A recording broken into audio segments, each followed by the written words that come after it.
Assalamualaikum warahmatullahi wabarakatuh. Kami bertiga akan mempresentasikan hasil dari kelompok kami yang bertemakan filsafat prasokratik atau dengan bahasa Latin kelahiran filsafat alam.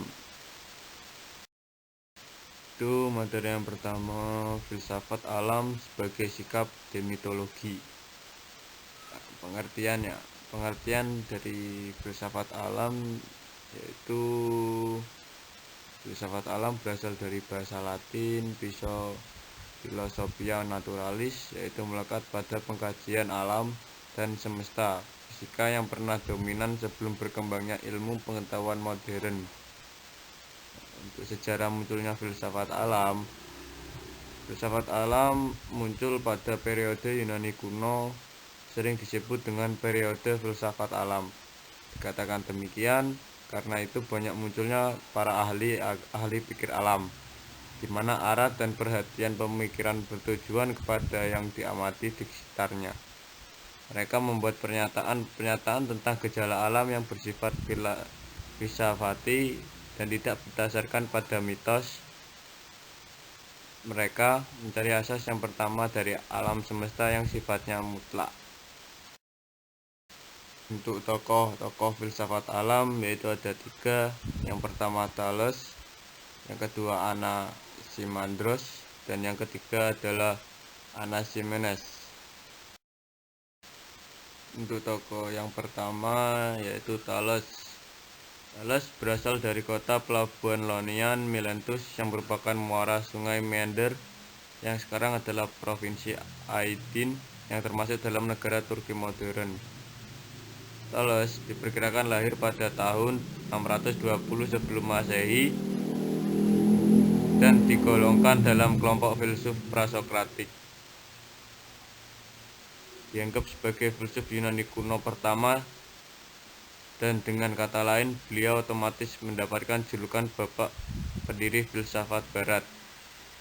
Thales sendiri dikenal dengan pendapatnya yang mengatakan bahwa unsur dari alam ini adalah air, dan dikenal sebagai salah satu 7 orang bijak di Yunani. Menuliskan mengenai pemikiran-pemikirannya, dan Aristoteles merupakan sumber utama untuk pengetahuan kita tentang ajaran Thales. Aristoteles mengatakan bahwa Thales termasuk filsuf yang pertama kali mencari asas atau prinsip mengenai alam semesta. Hal ini berdasarkan pengamatannya atau kemampuan untuk membaca alam sekitar bahwa air dapat berubah menjadi uap air dengan pemanasan dan menjadi padat dengan pendinginan hingga menjadi beku. Berikut adalah pemikiran Thales. Berdasarkan petualangannya sehari-hari, Thales melihat betapa air laut menjadi sumber hidup dan juga masyarakat Mesir nasibnya sangat tergantung pada sungai Nil. Sehingga beliau berpendapat bahwa manusia tidak akan hidup tanpa adanya air.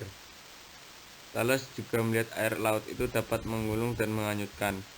Air yang dimaksud oleh Thales ini merupakan salah satu syarat bagi proses perkembangan segala yang ada dalam, dan air itu memiliki energi atau ruh sebagai besi berani, yaitu Anaximandros. Anaximandros merupakan murid dari Thales, dan beliau termasuk seorang ahli filsuf dari Miletus. Hidup kira-kira antara tahun 610 sampai 540 sebelum Masehi. Selain ahli dalam bidang filsafat, beliau juga ahli dalam bidang astronomi dan geografi. Dikenal sebagai bapak ilmu astronomi.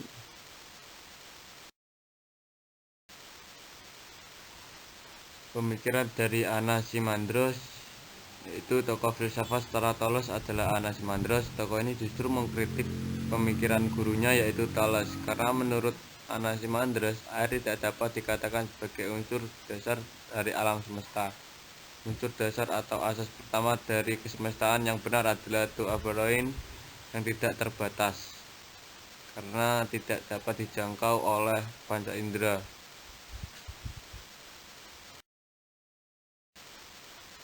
Pemikiran dari Anaximandros. Pertanyaan yang sering diajukan dalam kalangan orang Yunani, apakah sebab bumi tidak jatuh?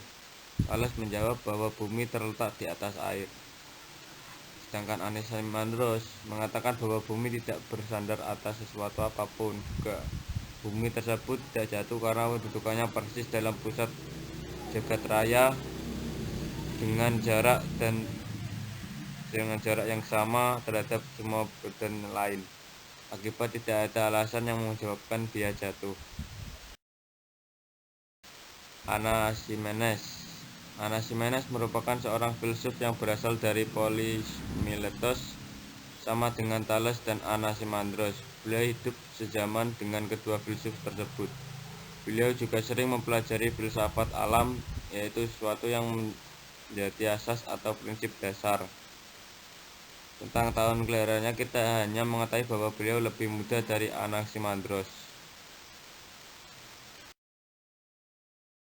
Pemikiran dari Anaximenes berpendapat bahwa unsur dasar atau asas pertama dari alam semesta adalah udara. Karena itulah udara menjadi induk dari segala sesuatu. Manusia akan mati bila tidak ada udara, dan hal ini dapat dibuktikan melalui argumentasinya yang dikutip oleh Harun Hadiwiono. Bukankah udara itu yang menjadikan manusia hidup, dan bukankah udara itu meliputi seluruh jagat raya? Manusia akan mati apabila tidak bernafas. Maka udara itulah yang melahirkan segala benda di dalam jagat raya.